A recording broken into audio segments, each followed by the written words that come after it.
Good morning दोस्तों। HD education channel में फिर से एक बार आपका स्वागत है।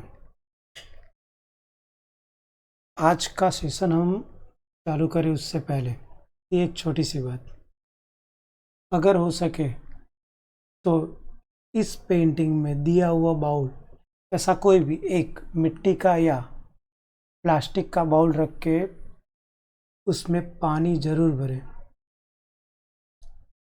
दिन में बहुत सारे पाप ऐसे होते हैं जो हमसे हो जाते हैं, पता नहीं चलता। किसी का दिल दुखाना या छोटे छोटे पाप होते ही रहते हैं।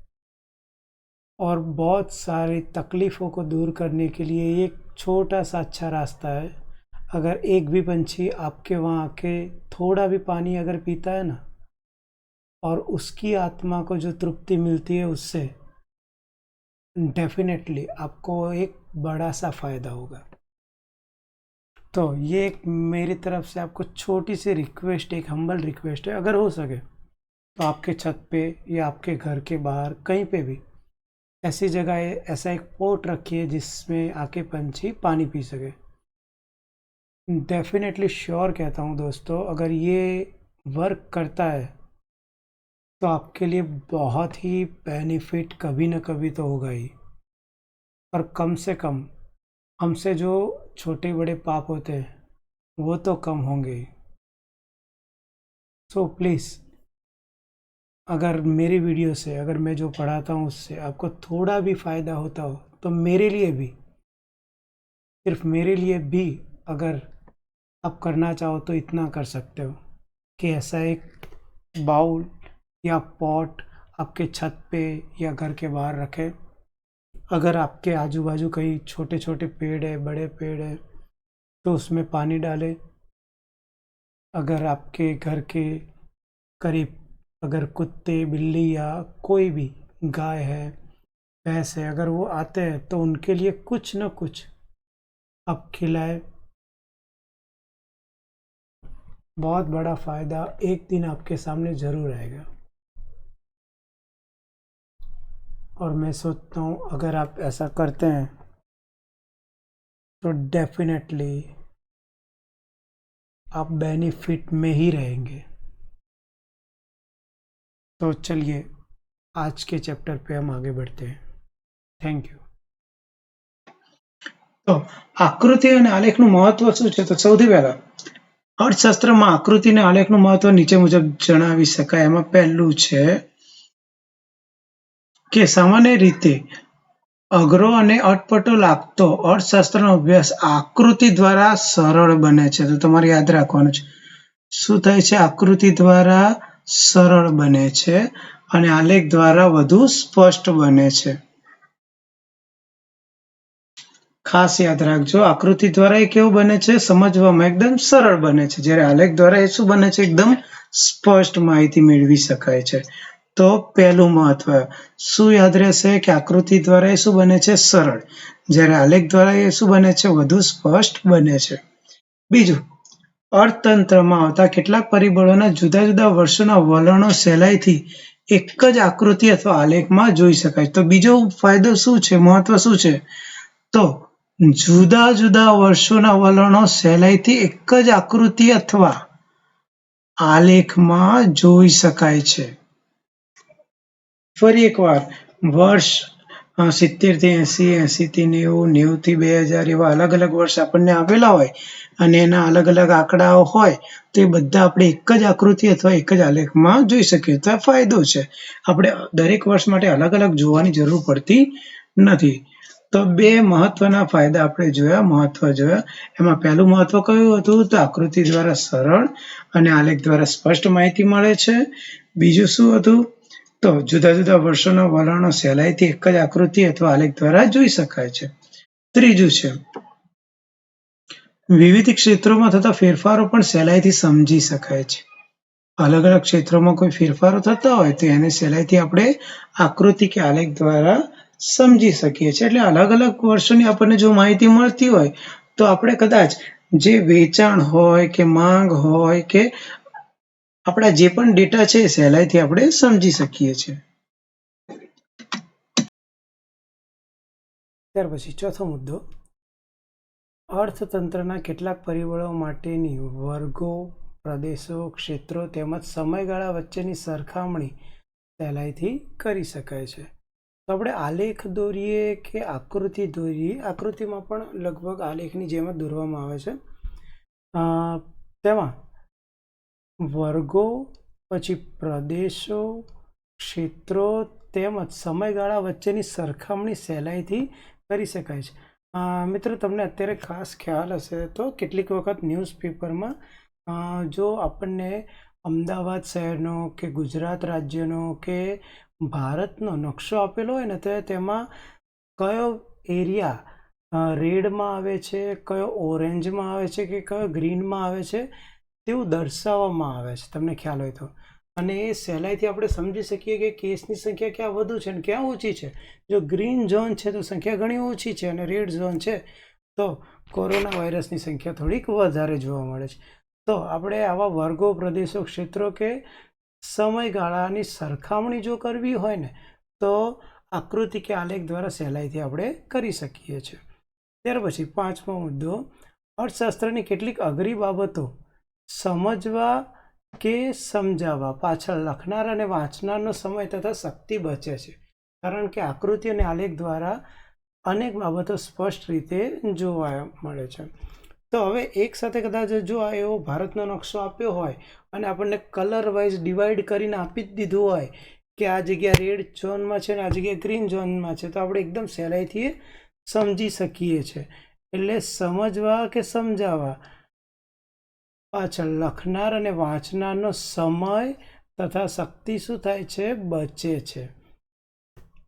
તો આ એક ફાયદો પણ એમાં આપણને જોવા મળે છે. આકૃતિ કે આલેખ દ્વારા આપણને એ ફાયદો થતો જોવા મળે છે.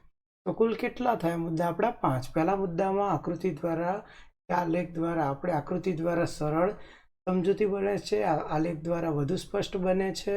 બીજા મુદ્દામાં કે આપણે જુદા જુદા વર્ષોના જે વલણો હોય સહેલાઈથી આકૃતિ અને આલેખ બંને દ્વારા સમજી શકીએ છીએ. ત્યાર પછી વિવિધ ક્ષેત્રોના ફેરફારો પણ જાણી શકીએ છીએ. અલગ અલગ વર્ગો, પ્રદેશો, ક્ષેત્રો, સમયગાળાની સરખામણી થઈ શકે છે. કોઈને સમજાવવું હોય, સમજવું હોય, લખનાર કે વાંચનારનો આપણે સમય ઓછામાં ઓછો એમાં બગડતો હોય છે. ત્યાર પછી 6થું મહત્વ છે કે કેટલાક અઘરા સિદ્ધાંતો આકૃતિ અને આલેખની મદદથી સમજવામાં સરળ બને છે, જેમ કે માંગ અને પુરવઠાના વિતરણ અને સંકોચનનો ખ્યાલ કે તેમની મૂલ્ય સાપેક્ષતાનો ખ્યાલ આકૃતિ દ્વારા સરળ બને છે. હમણાં જ આપણે જોયું હતું કે માંગ અને પુરવઠામાં હંમેશા કેવો ફરક હોય છે કે માંગ વધે ત્યારે શું થાય, પુરવઠો વધે ત્યારે શું થાય. માંગ અને કિંમતમાં તમને કદાચ ખ્યાલ હોય તો વ્યસ્ત સંબંધ હોય તો આપણે આકૃતિ દ્વારા તેને સહેલાઈથી સમજી શકીએ છીએ. તો અહીં માંગ અને પુરવઠાના વિતરણ અને સંકોચનનો ખ્યાલ આપણે સમજાવી શકીએ છીએ આકૃતિ દ્વારા. ત્યાર પછી સમગ્રલક્ષી પરિબળોમાં થતા વલણો સામયિક શ્રેણીની મદદથી દોરાયેલા આલેખ દ્વારા સ્પષ્ટ થાય છે, જેમ કે ખેતી ક્ષેત્રમાં આવતા ટૂંકા અને લાંબા ગાળાના આકસ્મિક પરિવર્તનો કે કોઈ ઉદ્યોગમાં થતા નિયમિત પરિવર્તનો તથા વલણો સામયિક શ્રેણી વડે શોધાય છે, અને લાંબા તથા ટૂંકા ગાળાના પરિવર્તનોના વલણો આલેખો દ્વારા જોવા મળે છે. તમને કદાચ ખ્યાલ હોય તો કેટલીક વખત વાતાવરણ બદલાય, આબોહવા બદલાય તો ખેતી ઉપર ફરક જોવા મળે છે, કેટલીક વખત ઉદ્યોગોમાં ફરક જોવા મળતો હોય છે. તો આ બધી વસ્તુઓ સમજાવી એના કરતાં આલેખો દ્વારા કે આકૃતિઓ દ્વારા એકદમ ટૂંકી રીતે રજૂ કરવાથી તેને સહેલાઈથી સમજી શકાતી હોય છે. તો આપણા આલેખ અને આકૃતિના કુલ મહત્વના 6 મુદ્દા આપણે જોયા કે કઈ રીતે અગત્યના છે. હવે એના પછી આકૃતિને આલેખ દોરતી વખતે ધ્યાનમાં રાખવાની કેટલીક વિગતો આપણને અહીંયા આપેલી છે. આપણે ફક્ત એના મુદ્દા ઝડપથી એક વખત જોઈ લઈએ. તો ધ્યાનમાં રાખવાના મુદ્દામાં સૌથી પહેલાં આકૃતિ અને આલેખના પ્રકારની પસંદગી અને રજૂઆત. તો આપણે કયા પ્રકારે આલેખ દોરવો છે કે જે લોકોને બહુ જ સહેલી રીતે સમજી શકે લોકો અને એમના માટે આકર્ષક હોય. તમારામાંથી ઘણા ક્રિકેટ જોતા હોય તો ક્રિકેટ જોતી વખતે તમને ખ્યાલ હોય તો કેટલીક વખત સ્કોર કાર્ડ આલેખ દ્વારા પણ સમજાવે છે, અને એકદમ બંને ટીમો વચ્ચેનો ગ્રાફ અંતર એ તે લોકો દર્શાવતા હોય છે. કદાચ કંઈક આ રીતે આપણે આલેખ દોરવામાં આવતો હોય છે.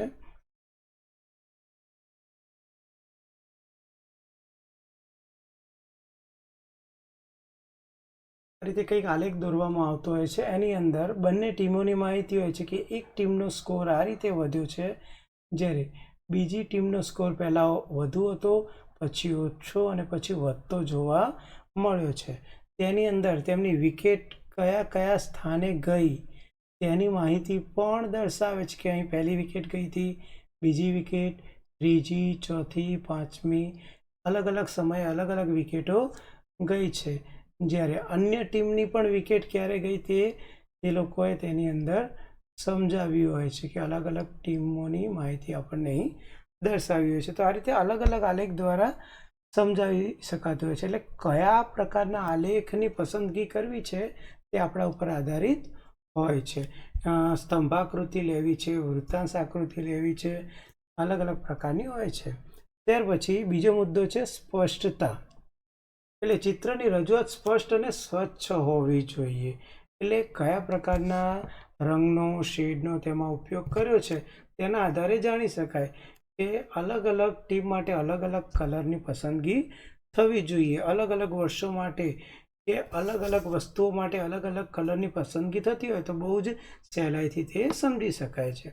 ત્રીજો મુદ્દો છે આપણો ચોક્કસ સ્કેલ માપ હોવું જોઈએ.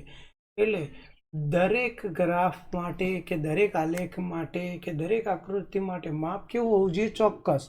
જેમ કે તમે બધા ગ્રાફ પોથી જોઈ હશે જેમાં આંકડા આપેલા હોય છે, 5-5 પોઈન્ટ કે 10-10 પોઈન્ટ આપેલા હોય છે, જેને ચોક્કસ માપ સાથે દર્શાવેલું હોય છે. ગ્રાફની ઉપર આપણે નોંધવું પડે છે કે એક્સ આધાર પર એક્સ પર આપણે શું માપ લીધું છે અને વાય ઉપર આપણે શું માપ લીધું છે. એટલે ચોક્કસ સ્કેલ માપ હોય તો તેના આધારે આપણે સહેલાઈથી તે વસ્તુ સમજાવી શકીએ છીએ. પછી આકૃતિ કે આલેખની બંને ધરી પરની વિગતો સ્પષ્ટ દર્શાવવી. એટલે એક્સ પર શું લખ્યું છે, આપણે કઈ વિગતો દર્શાવી છે, અને વાય પર કઈ વિગતો દર્શાવી છે. તમને બધાને ખ્યાલ હશે જ કે એક્સ ધરી આપણી અને વાય ધરી કંઈક આ રીતે આપણી તૈયાર થતી હોય છે. તો હવે એક્સ ધરી અને વાય ધરી ઉપર આપણે કઈ વિગતો દર્શાવી તે ખાસ ધ્યાન રાખવાનું હોય છે.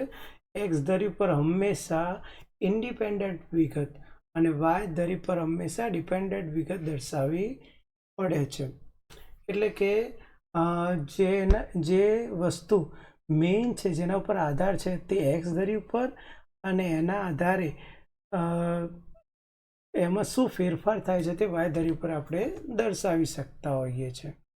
ત્યાર પછી આંકડાકીય માહિતીનો સ્ત્રોત.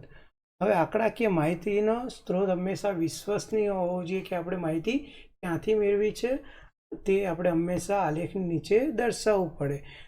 તેના આધારે તે માહિતીની જે વિશ્વસનીયતા છે તે જળવાઈ શકે છે.